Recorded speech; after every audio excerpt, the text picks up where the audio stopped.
আসসালামু আলাইকুম আপু এবং ভাইয়ারা। আশা করি আপনারা সবাই অনেক ভালো আছেন। যে যেখানেই আছেন। আহ,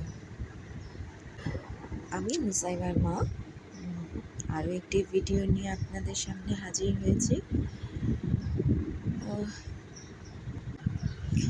আসলে আমি আমার ভিডিওতে আহ, যাই দেখাই না কেন, এটা আপনারা আমার থেকে অনেক সুন্দরভাবে আরও অর্গানাইজভাবে করেন।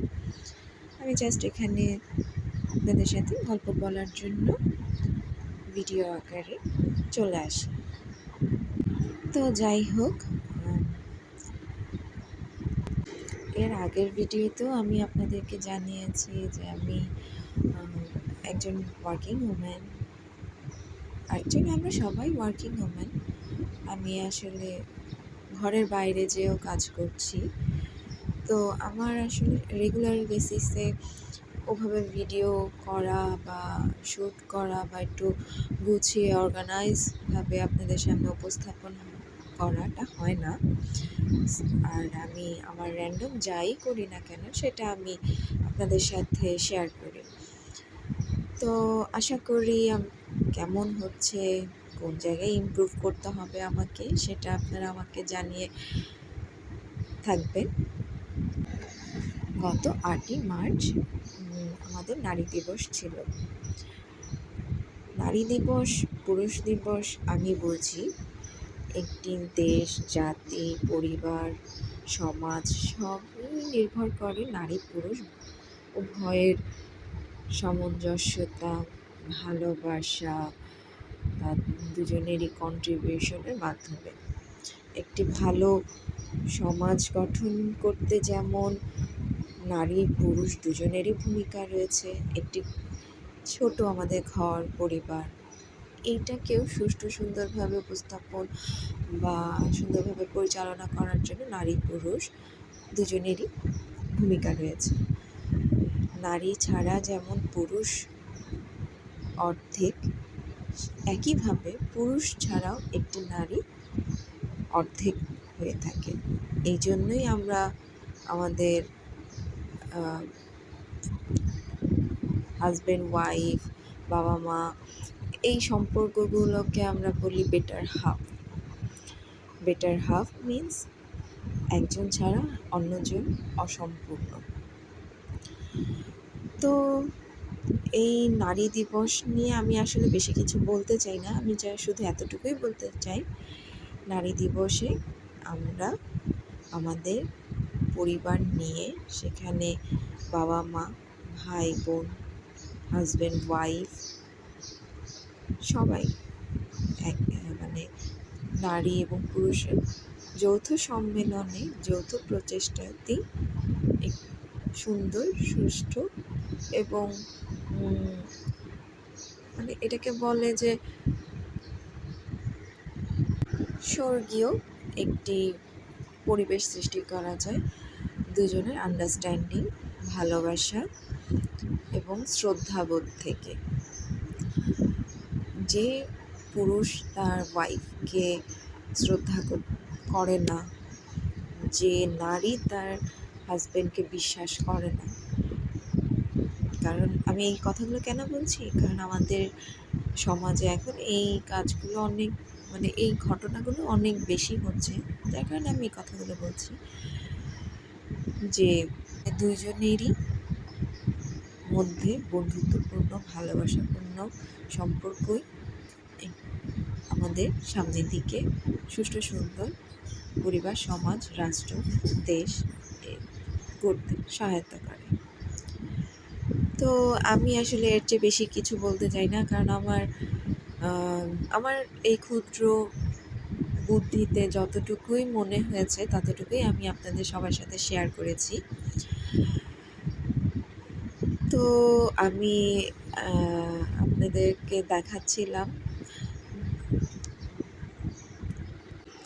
একইভাবে যে আমি ইফতারিতে যাই করছি না কেন, আমি কিন্তু এগুলো করে আমার হাজব্যান্ড বা আমার বাবা বা আমার ভাই বা আমার ঘরের ছেলে মানুষদেরকে বলি যে তোমরা একটু ইফতারগুলো গুছিয়ে দাও, আমি তো এগুলো গুছিয়ে দিচ্ছি, বা আমি বা আমার মা।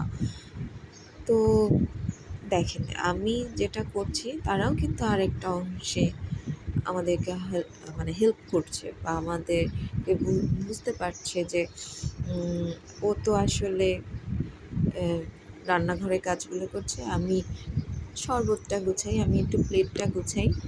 তো এর মাধ্যমে হয় কি, আমার উপরও কাজের বার্ডেনটা কমলো, এবং সংসারে একটা শান্তিপূর্ণ, মানে আমার মধ্যে একটা তাড়াহুড়া থাকবে না, এবং শান্তিপূর্ণ পরিবেশ থাকবে। তো আমি এখন আসলে দেখাচ্ছিলাম যে আমি রোজার মধ্যে কি কি করি। তো এই ভিডিওতে আমি তরমুজের জুস আর স্ট্রবেরি জুস করেছিলাম, এবং সত্যি বলতে দুটোই অনেক মজা হয়েছিল। আর এরপরেই চলে আসছিলাম হচ্ছে জিনিসগুলো আসলে ওদেরকে গুছিয়ে দিয়ে ওরা কাজগুলো করছে, আর আমি চলে আসছিলাম ভাজা পোড়াতে, যেটা আসলে আমাদের ফ্যামিলিতে এটা রেগুলার বেসিসে হয়ে থাকে। আমার বাবাকেও দেখেছি যে সে মানে রোজার মধ্যে এই জিনিসগুলো খেতে খুব পছন্দ করে, এবং সেই পরিক্রমায় আমরাও আসলে খুব পছন্দ করি। তো আজকের ইফতারে যা ছিল সেটাই আমি আপনাদেরকে দেখাচ্ছি, যে শুরুতেই ডিমের চপ করলাম, তারপরে এখন আলুর চপ করছি, এবং ব্যাক টু ব্যাক রেডি করছি যে এর পরেরটা কী হবে। ডিমের চপ করার যখন ভাজছিলাম তখন আলুর চপটাও গুছিয়ে নিয়েছি, এবং দেখতে পাচ্ছেন যে আলুর চপটাও এখন ভাজছি। এরপরে পেঁয়াজুটা আর কি করব, আর ছোলাটা আগেই করে রেখেছিলাম। তো যাই হোক, যদি আমার ভিডিওর এই পর্যায়ে কোনো একটা অংশ বা আমার কথা কোনো একটা অংশ আপনাদের ভালো লেগে থাকে, তাহলে আমি আপনাদের কাছে রিকোয়েস্ট করব আমার ভিডিওতে লাইক, কমেন্ট এবং সাবস্ক্রাইব করে আমার পাশে থাকবেন, এবং অবশ্যই বলবেন যে আমার ভিডিওর কোন জায়গাটায় ইমপ্রুভ দরকার। কারণ আমি আসলে আপনাদের সবার ভিডিও দেখেই ইন্সপায়ার্ড হয়ে ভিডিও করা স্টার্ট করেছি, কিন্তু দেখলাম যে একা ভিডিও করতে অনেক কষ্ট। এক হাতে মোবাইল, কারণ আমার স্ট্যান্ড বা কোনো কিছুই এখন পর্যন্ত অ্যারেঞ্জ করা হয়নি। সো আমি এক হাতে কাজ করছিলাম আর এক হাতে ভিডিও করছিলাম, এবং আমি বেশ কিছু আপুদের ভিডিও দেখি, তারা এত সুন্দর পরিপাটি অর্গানাইজ করে তাদের কাজগুলো করে দেখায়, আসলেই দেখতে অনেক বেশি সুন্দর, অনেক বেশি সুন্দর। তাদেরকে দেখেই আমি আসলে ইন্সপায়ার্ড হই। এবং আসলে আজ এই পর্যন্তই। আল্লাহ হাফেজ।